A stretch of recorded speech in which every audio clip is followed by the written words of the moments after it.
கண்ணே என்னம்மா? ஒரு 99 ரூபாய் கடன் கொடுக்கண்ணே. 99 ரூபாயா? அது என்ன ரவுண்டா 99 ரூபா கேக்குற? ஒரு சிக்கன் பிரியாணி வாங்கிட்டு வரதுக்குதான். சிக்கன் பிரியாணி வாங்குவா? ஆமா கண்ணே. சிக்கன் பிரியாணி அந்த கடையில 100 ரூபா, நீ வந்து 99 ரூபா கேக்குற? என்கிட்ட 1 ரூபா இருக்குது.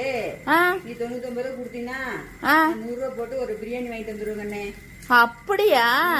ஏன் அதை 100 ரூபான்னு கேட்டுருந்தா கொடுக்க மாட்டோமா?